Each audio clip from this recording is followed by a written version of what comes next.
সেদিন না সকালে আমার ব্রেকফাস্ট বানানোর ছিল না। তাই ভাবলাম যখন সকালে তাড়াতাড়ি ঘুম থেকে উঠেছি, ঘরটা খুব নোংরা হয়ে আছে, ধুলোগুলো পরিষ্কার করে নিই। আর ঘরের যে কোনো এক্সট্রা কাজ আমি এই টাইমটাতেই করি, কারণ এই টাইমটাতে মেয়ে ঘুমিয়ে থাকে। রাতে যেহেতু অনেকটা লেট করে ঘুমোয়, তাই সকালে উঠতেও একটু লেট হয়।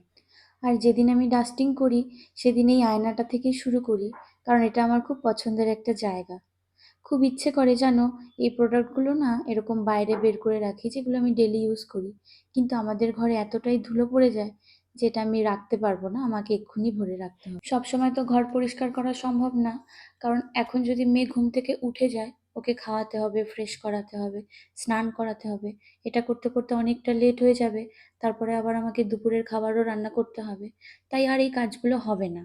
তাই যেটুকু টাইম ফাঁকা পাওয়া যায় সেটুকু টাইমে আমি করে রাখার চেষ্টা করি। লিভিং রুম আমার সেরকম একটা নোংরা হয় না, শুধু এই সোফা আর সেন্টার টেবিলটা পরিষ্কার করলেই হয়ে যায়।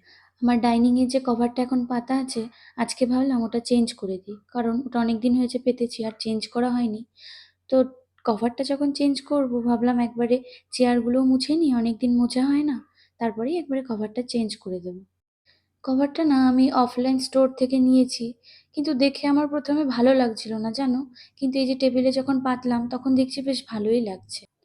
এর মধ্যে আমার ঘরে একটা পর্দা লাগবে বলে আমি পর্দা বানাতে গিয়ে সেদিন এই টেবিল কভারটা নিয়ে এসেছিলাম। তার সঙ্গে বেশ কয়েকটা বেডশিটও নিয়ে এসেছিলাম, আজকেই চেঞ্জ করে নেব। বেশ ভালো লেগেছিল বেডশিটটা কিন্তু আমার। কাজ করতে করতে এতটাই গরম লাগছিল যে ভাবলাম একবারে স্নানটা করে নিই, তারপরে আমি আর বাকি কাজগুলো করে নেব। স্নান করে যখন পুজো দিতে যাই, তখন দেখছি কি, এখন আমাদের গাছে একদম ফুল কমে গেছে, এতটাই গরম, সমস্ত গাছগুলো কেমন শুকিয়ে যাচ্ছে।